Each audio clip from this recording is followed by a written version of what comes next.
उत्तराखंड राज्य में निवेश के इच्छुक उद्योगपति घरानों और समूहों के लिए रेड कारपेट बिछ चुका है।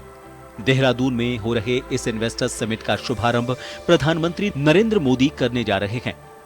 इन्वेस्टर्स समिट के पहले दिन पीएम मोदी और दूसरे दिन केंद्रीय गृह मंत्री अमित शाह शिरकत कर रहे हैं। इसके साथ ही निवेशक सम्मेलन में देश के बड़े उद्योगपति मुकेश अंबानी, गौतम अडानी, संजीव पुरी, सज्जन जिंदल, बाबा रामदेव, बनमाली अग्रवाल और चरणजीत बनर्जी का संबोधन होगा। राज्य सरकार ने जो इन्वेस्टर समिट के लिए 2.5 लाख करोड़ का लक्ष्य निर्धारित किया था, उस लक्ष्य से ऊपर धामी सरकार एमओयू साइन कर चुकी है। इन्वेस्टर समिट हमारे राज्य के लिए बहुत बड़ा अवसर है और राज्य के अंदर जहां इन्वेस्टर समिट के बाद एक इन्वेस्टमेंट का और औद्योगिकरण का तेजी से विकास होगा, वहीं रोजगार सृजन की दृष्टि से भी ये बहुत महत्वपूर्ण होगा। हमारे सभी राज्य के नौजवान युवा भाइयों को, बहनों को, सबको अपने राज्य के अंदर ही एक काम करने का अवसर मिलेगा। धामी सरकार का फोकस भी अब एमओयू साइन हुए समूहों के साथ निवेश को धरातल पर उतारने का है, जिससे राज्य में विकास और रोजगार दोनों तेज गति से आगे बढ़ सकें। धामी सरकार इन्वेस्टर समिट के लिए तैयार है। सरकार ने एमओयू हो चुके निवेश को धरातल पर उतारने की तैयारी कर ली है, जिसमें अधिकारियों की जिम्मेदारी तय हो चुकी है। हमने 2.5 लाख करोड़ का एक टारगेट रखा था। मुझे बताते हुए खुशी हो रही है कि जो फाइनल इवेंट है वो शुरू होने से पहले ही उस टारगेट को हम लोग पार कर चुके हैं। अभी 8 तारीख को भी एमओयूज होंगे। मुझे लग रहा है कि कंफर्टेबली हम लोग 3-3.5 लाख करोड़ तक भी जा सकते हैं। विपक्षी दल इस इन्वेस्टर समिट को एक राजनीतिक आयोजन और 2024 के चुनाव की तैयारी बता रहे हैं। पूर्व मुख्यमंत्री हरीश रावत की माने तो प्रधानमंत्री आ रहे हैं, उनके साथ 2-4 और ऐसे उद्योगपति चेहरे भी होंगे जिन्हें जनता के सामने प्रेजेंट कर भाजपा अपनी चुनावी रणनीति को और मजबूत कर रही है। सरकारें इस तरीके के इवेंट्स करती रहती हैं। ये इवेंट है और फिर चुनाव के नजदीक कर रहे हैं तो जरा सा ज्यादा सजा करके कर रहे हैं। सजाने के लिए कुछ बड़े बड़े पूंजीपतियों को भी ला रहे हैं और प्रधानमंत्री जी को भी ला रहे हैं। हमें उसमें देखेंगे उसका क्या आउटकम है कि जितना राज्य खर्च भी कर रहा है उतना निकल भी रहा है। लेकिन इसका अर्थ ये तो नहीं है कि आप किसान की उपेक्षा करिए, मजदूरों की उपेक्षा करिए, बेरोजगारों की उपेक्षा करिए। इन सवालों को तो उठाना पड़ेगा। धामी सरकार उत्तराखंड राज्य को 2025 तक विकसित राज्यों की श्रेणी में ऊंचाई पर पहुंचाना चाहती है, जबकि सरकार की नीतियों पर अब विपक्षी दल सवाल खड़े करने लगे हैं। लेकिन धामी सरकार निश्चय कर चुकी है कि राज्य को विकास की राह पर आगे बढ़ाना है। उसके लिए जो जरूरी कदम उठाने हैं, उन्हें उठाने में धामी सरकार पीछे नहीं हटेगी।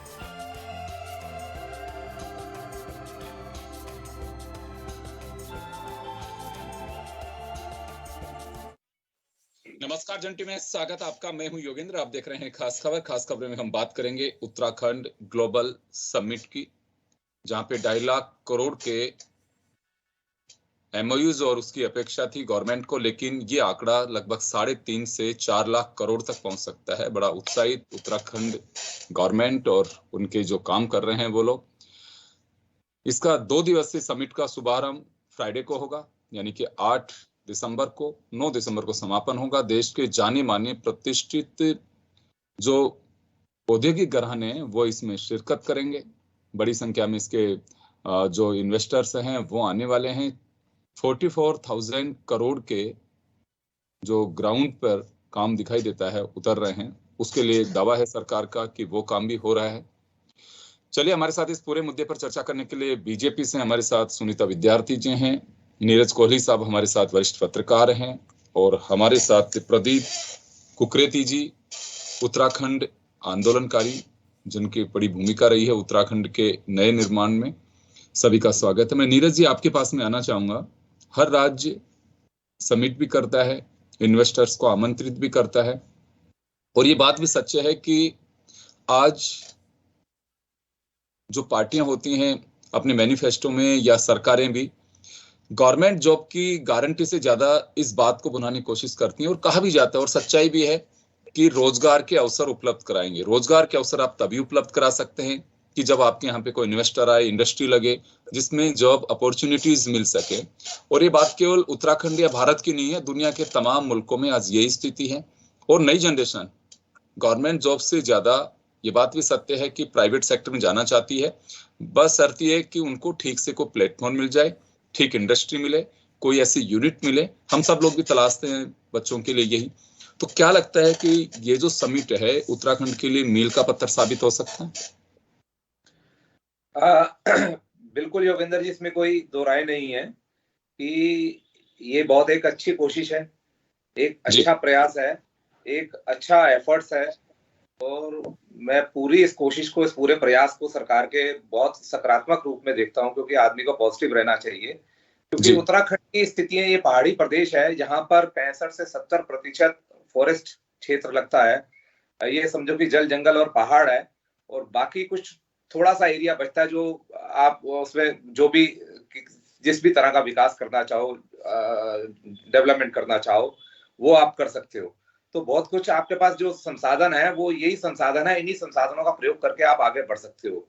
और उत्तराखंड जब बना था, उत्तराखंड का जब 9 नवंबर 2000 को उत्तराखंड का निर्माण हुआ था, और उसके बाद 2002 में जो पहली निर्वाचित सरकार बनी थी दिवंगत पंडित नारायण दत्त तिवारी जी की लीडरशिप में, 2002 से 2007 के बीच में इस स्टेट की जब फाउंडेशन पड़ी, तो फाउंडेशन काफी अच्छी पड़ी, ठीक ठाक फाउंडेशन पड़ी।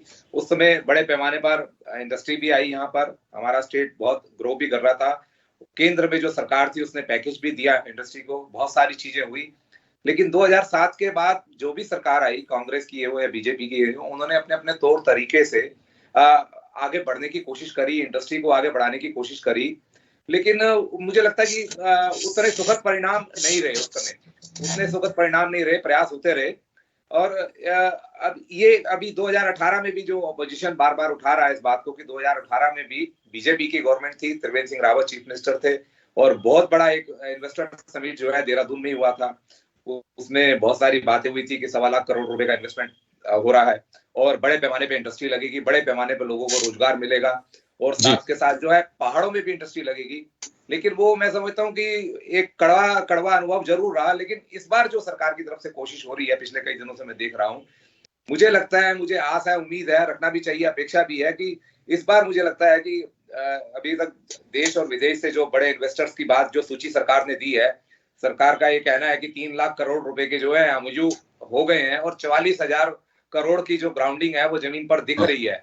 तो सरकार की जो तैयारियां हैं और जिस तरीके से सरकार कसरत कर रही है, तो मुझे लगता है कि इस बार देर सवेर जो है इसमें पॉजिटिव रिजल्ट आने की उम्मीद है, उम्मीद करता हूँ, अपेक्षा करता हूँ। और तीसरा है कि सबसे बड़ी जो मूल जड़ है इंडस्ट्री की, यहाँ पर लोगों को बहुत तमाम तरह की कठिनाइयां यहाँ पर इंडस्ट्री लगने में कठिनाइयां थी, क्योंकि यहाँ पर ग्रीन बेल्ट है, फॉरेस्ट एरिया है, जो भारत सरकार का एनओसी में काफी तकलीफें होती हैं, केंद्रीय पर्यावरण मंत्रालय उसने तमाम तरह की बंदिशें लगा रखी हैं।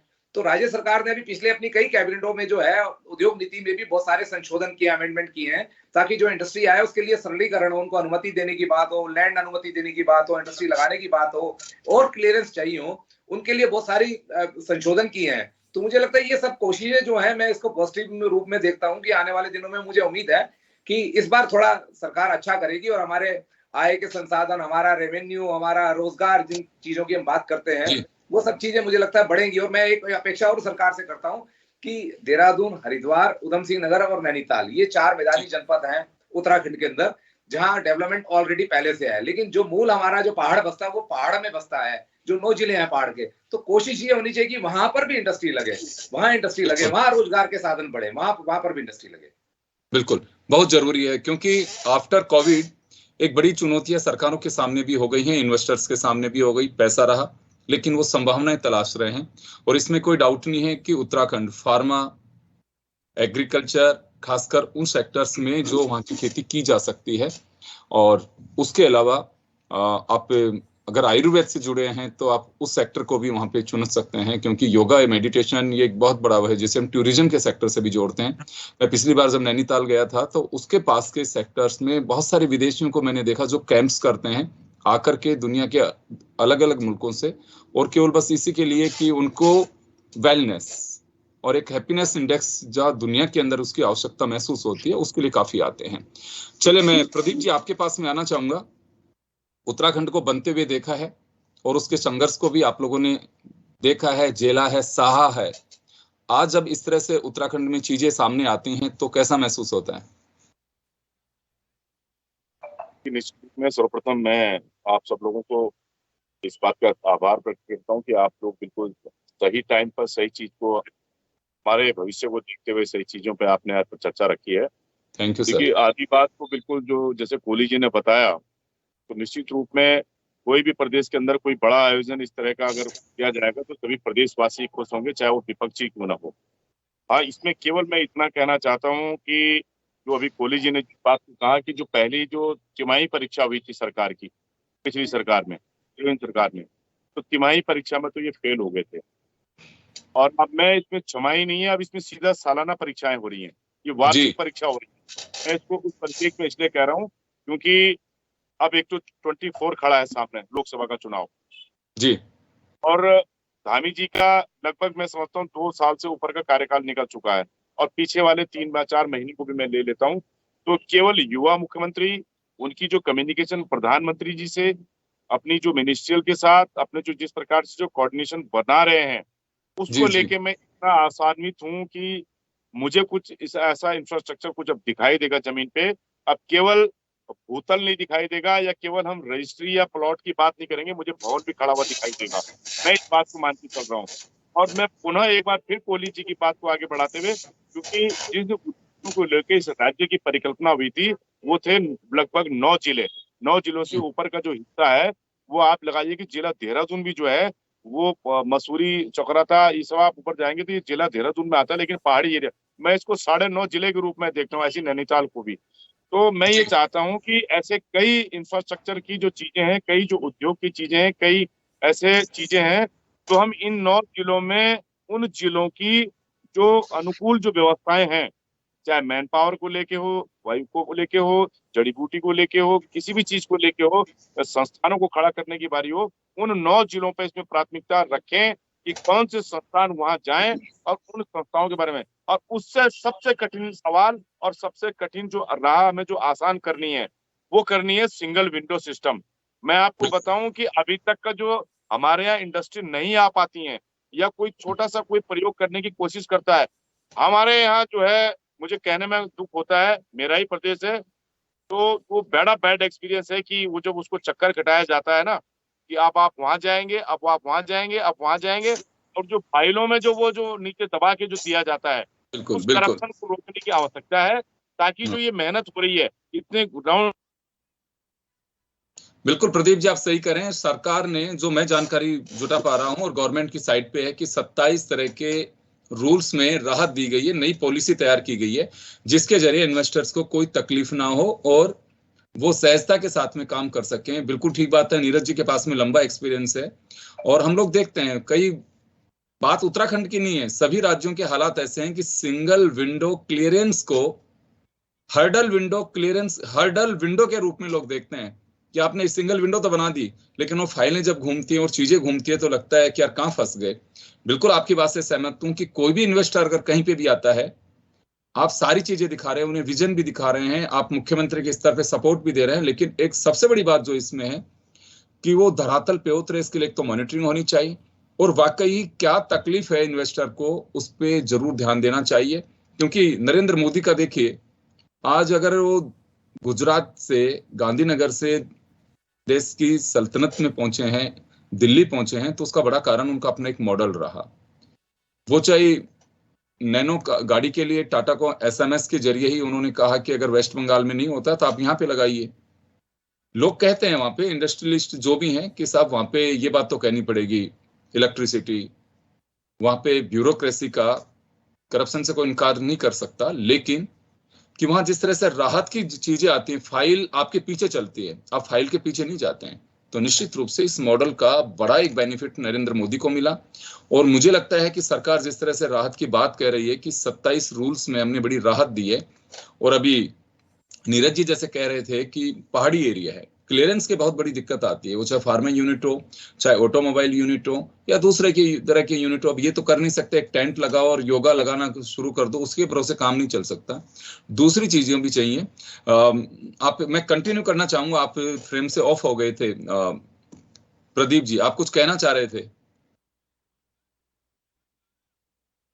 हमने म्यूट कर लिया सर, म्यूट कर लिया, अनम्यूट करिए, म्यूट कर लिया, म्यूट कर लिया, आपके अनम्यूट करिए सर। जी सर, कंटिन्यू। मैं इस बात को कहना चाह रहा था कि अगर जैसे मुख्यमंत्री और मुख्य सचिव मिलके एक ऐसे अच्छे अधिकारियों की टीम बना के, जो भी आपने शब्द ये प्रयोग किया कि मॉनिटरिंग होनी चाहिए, अच्छा ये व्यवस्थाएं पहले से कहते हुए आ रहे हैं, जनरल खंडूरी के टाइम से भी, लेकिन केवल नारायण दत्त तिवारी जी को मैं अगर छोड़ दूं, केवल वही एक व्यक्ति ऐसे थे कि जो तिरछी आंख करके तो तरेड़ देते थे, तो प्रिंसिपल सेक्रेटरी जो होता था वो बैकफुट पे आने को मजबूर होता था। वो उनको कोई पढ़ा नहीं सकते थे, तो तिवारी जी कहते थे मुझे ज्ञान मत देना, जो मैंने बताया ये ऐसे इम्प्लीमेंट होगा। आज की तारीख में क्या हो गया है कि एक सच्चाई ये है कि एक जो प्रगाढ़ तरीके से जो परिपक्व जो आईएएस था, वो आईएएस अब हमारे यहाँ से धीरे धीरे सेवानिवृत्ति की ओर चला गया है। और जो नए आईएएस आई हैं, निश्चित रूप में वो भौतिक रूप से बहुत विद्वान है, सब चीजों की नॉलेज है, सब चीजें हैं, लेकिन कुछ चीजें जो प्रैक्टिकल जो चीज होती है वो प्रैक्टिकली होती है। मेरा मानना ये है, उनको लेके हमारे जनप्रतिनिधियों को उनके साथ कैसे समन्वय बनाना है, कैसे उस काम को इम्प्लीमेंट करवाना है, वो सबसे बड़ी महत्वपूर्ण चीज हमारी। बिल्कुल बिल्कुल। चलिए मैं सुनीता जी आपके पास में आना चाहूंगा। देखिए, जिम्मेदारी आपकी, बेशक आप संगठन से, लेकिन सरकार आपकी है और इसका बेनिफिट सरकार को मिल सके, आगे पार्टी को मिल सके, वो कोशिश होती है। कोई कहे कि ये मकसद नहीं है, इसमें कोई बात भी नहीं है। कोई पॉलिटिकल पार्टी होती है तो उसका रिटर्न भी चाहेगा। बच्चा है, अगर बच्चा कोई जन्मदिन में जाएगा तो उम्मीद तो करेगा कि मुझे रिटर्न गिफ्ट मिलनी चाहिए। तो इसमें कहीं कोई बात नहीं है। राजनीतिक दल है, राजनीतिक पार्टियां बनी इसी बात के लिए होती हैं कि हम एक मकसद से आए हैं, सरकार भी बने, लेकिन एक दूसरा मकसद हमारा ये भी है कि सरकार के माध्यम से हम जनता को ये भी एहसास करा सकें कि हमारा दूसरा रूप ये भी है, सिक्के के दो पहलू हैं।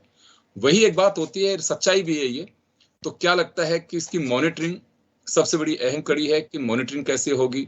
आप लोग इलेक्शन में सारी कवायद करते हैं, बूथ तक आप लोग अपनी टीम तैयार करते हैं, लेकिन मुझे ऐसा लगता है कि ऐसे समिट्स होते हैं तो पार्टी स्तर पे भी, सरकार में दखल नहीं करते हैं आप लोग, ठीक है संगठन के कार्यकर्ता हैं, लेकिन ऐसी चीजों को जरूर गौर फरमाएं कि जनता के बीच क्या इनपुट्स मिल रहे हैं आपको, कहाँ हमारी खामी रह रही है, कैसे दुरुस्त किया जा सकता है। और मुझे लगता है कि जिस सरल और सहज भाव से धामी काम कर रहे हैं, संगठन के स्तर पे भी लोगों से जरूर चर्चा करते होंगे। तो क्या वाकई संगठन का कुछ इन्वॉल्वमेंट, आप लोग कुछ नजर रख रहे हैं, और जो सवाल खड़े हो रहे हैं कि ये करना चाहिए, उस पर गौर करेंगे? जी, बिल्कुल योगेंद्र जी, देखिए मैं बिल्कुल यहाँ पे कोहली भाई साहब और हमारे कुकरेती भाई साहब ने जो भी बात रखी है, उनको एग्री करते हुए ही आगे बढ़ना चाहती हूँ। और बिल्कुल सही उन्होंने सुझाव दिए हैं, क्योंकि सबसे बड़ी बात होती है किसी चीज़ का इनिशिएटिव हम कर देते हैं, लेकिन उसके बाद जो मॉनिटरिंग होती है, वो बहुत बड़ा एक फीडबैक को मॉनिटर करना बहुत बड़ा एक जिम्मा होता है। और उद्देश्य यही है कि हम लोग जिस प्रकार से इन्होंने सुझाव में भी कहा कि एक सिंगल विंडो क्लियरेंस का सिस्टम होना चाहिए, क्योंकि जो भी निवेशक आपके प्रदेश में आते हैं, उन लोगों को वहां पे सबसे पहले जो चीजें हैं वो क्या रिसोर्सेज हैं, किस तरफ वो किस एरिया में अपना पैसा इन्वेस्ट करना चाहते हैं और उनको किस तरीके से वहां पे जो है उसमें फायदा दिखे, और ये सारी चीजें जो हैं इन पे गहनता से माननीय मुख्यमंत्री जी ने एक एक जनपद में जाकर खुद अपने आप मॉनिटरिंग किया है। और हमने जैसे 1 डिस्ट्रिक्ट 2 प्रोजेक्ट्स की बात की थी, उसके बाद भी हम और किन किन प्रोजेक्ट्स में काम कर सकते हैं। जिस प्रकार से अभी एक इंडस्ट्रियलाइजेशन का, जो हमेशा कहते हैं कि मैदानी इलाकों में तो इंडस्ट्रीज लग जाती हैं, लेकिन हमारे ग्रामीण इलाकों का क्या, ग्रामीण क्षेत्रों को किस तरीके से हम संबल बनाएं, समृद्ध बनाएं, उसके लिए रूरल इंडस्ट्रियलाइजेशन पर हमने फोकस किया है कि हम लोग छोटे छोटे उद्योग जो भी वहां पे रिसोर्सेज अवेलेबल हैं उनके माध्यम से कैसे वहां की इकोनॉमी को सुदृढ़ करें, और किस तरीके से हम वहां के प्रोडक्ट्स को वोकल फॉर लोकल करके हम लोग जो है एक्सपोर्ट एक्सपोर्ट करें, कि विश्व तक अपने उन प्रोडक्ट्स को लेकर जाए। तो इस पर हमारी सरकार बहुत अच्छे से काम कर रही है और अभी आप देख रहे हैं कि खाद्य पदार्थों में तो उत्तराखंड ने अपना नाम बनाया है। साथ में यहाँ पे देखिए फार्मा में एक हमारा जो फार्मा इंडस्ट्री है उसमें उत्तराखंड जो है नंबर 1 हब बनने जा रहा है। एजुकेशन में ऑलरेडी यहाँ पे एजुकेशन हब उत्तराखंड को बोला जाता है। उसके बाद हम लोग इंफ्रा में क्या कर रहे हैं, क्योंकि कम्युनिकेशन का जो सिस्टम है, जो नेटवर्किंग है, उसमें किस तरीके से हमें मजबूती से आगे आना है। प्रत्येक गांव हमारा जो कम्युनिकेशन सेक्टर से जुड़े, क्योंकि कई बार हम पहाड़ों में जाते हैं तो जी इस सिम का ही नेटवर्क यहाँ पे है, दूसरी का नहीं है। ऐसी बहुत सारी चीजें होती हैं। तो अगर हम टूरिज्म की बात करते हैं तो कोई भी बाहर से, मतलब छोटी-छोटी चीजें हैं, लेकिन इन सबका ध्यान रखना बहुत ज़रूरी है और हम लोग उस पर काफ़ी मैंने जैसे पहले भी बताया है कि माननीय मुख्यमंत्री जी ने प्रत्येक जनपद पर जाकर खुद समीक्षा की है और हर व्यक्ति से फीडबैक लेकर हम आगे बढ़ रहे हैं। ये जो ग्लोबल इन्वेस्टर समिट है, इसमें बहुत सारी ऐसी कंपनीज हैं जो ऑलरेडी इंडिया के साथ में काम कर रही हैं और कई ऐसी एमएनसीज हैं जो पहली बार काम करेंगी। तो किस तरीके से हम लोगों ने, जिस प्रकार से जो पॉलिसीज हमने फर्स्ट इन्वेस्टर में 18 में इनिशिएट लिया था, उसको अब हमने डबल कर दिया है, ताकि जो भी निवेशक आए बिना किसी झंझट के उनके काम जो है, एक जो माननीय मुख्यमंत्री जी ने सरलीकरण का फॉर्मूला दिया है कि सिंगल विंडो क्लियरेंस के माध्यम से हम हर चीज करेंगे, निवेशकों को कहीं भी कोई प्रावधान व्यवधान ना आए, इस तरीके के सारे प्रावधान हमने करके दिए हैं। और पॉलिसीज में बेसिकली अगर हम सौर ऊर्जा की बात करें तो हमने सौर ऊर्जा में किस तरीके से हमारे मेगावाट्स के प्रोजेक्ट्स यहाँ पे लगे। हम लोग फोसिल फ्यूल से, क्योंकि डिपेंडेंसी आपको मालूम है आने वाले समय में बहुत जो है ये रिसोर्सेज खत्म हो रहे हैं, तो हम लोग इस पर डिपेंडेंसी कम करके रिन्यूएबल एनर्जी की तरफ को धीरे धीरे आगे बढ़ रहे हैं। आप अब देख रहे होंगे कि हमारा ट्रांसपोर्टेशन जो है वो 10 से 15% तक जो है इलेक्ट्रिसिटी, सीएनजी और हाइड्रोजन पे चला गया है।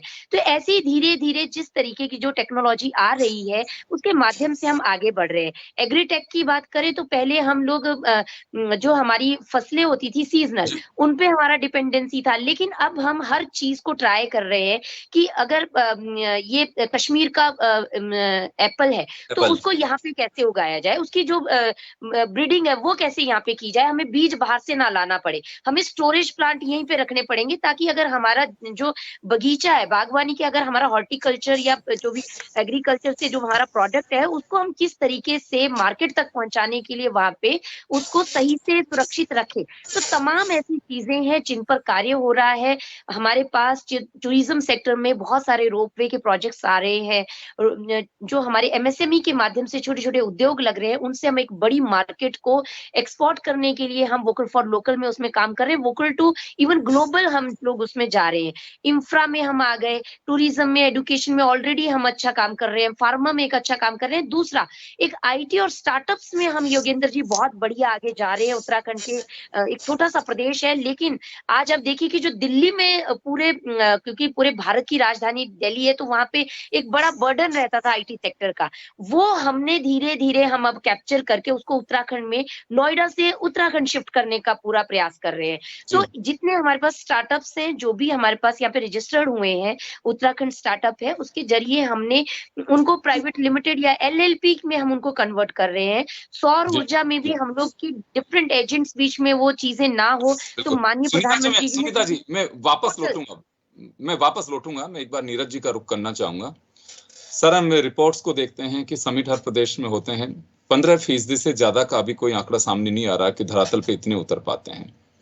कहाँ खामी रहती है? एक मॉनिटरिंग की बात आपने कही कि मॉनिटरिंग बहुत जरूरी है और देखना चाहिए। ज्यादातर लोग आते हैं, वो लैंड के लिए आते हैं, लेकिन लैंड के बाद में वो फिर पैसा लगा नहीं पाते हैं। पहाड़ी क्षेत्र है, जमीन इतनी नहीं है, लेकिन फार्मा यूनिट्स आपके यहाँ पे बहुत अच्छी चलती हैं। अभी बताया सोलर में काफी कुछ वहाँ पे उम्मीद है, हॉर्टिकल्चर में काफी उम्मीद है, टूरिज्म बहुत बड़ा एक सेक्टर है उत्तराखंड जिसकी जीडीपी मैक्सिमम उसी पे टिकी हुई है। तो क्या ऐसा करना चाहिए सरकार को जिससे कहा जा सके कि रिकॉर्ड हमने कायम किया है? बेशक दूसरे राज्यों के अंदर समिट होती हैं, लेकिन उत्तराखंड के आसपास भी वो रिकॉर्ड नहीं पहुंच पा रहा। योगेंद्र जी, देखें कि पिछले 23 वर्षों में हमने अविभाजित उत्तर प्रदेश को देखा और अब 23 वर्षों से उत्तराखंड को देख रहे हैं। तो पिछले 23 वर्षों में बहुत सारी चीजें बदली हैं इस प्रदेश के अंदर जब ये प्रदेश बना है।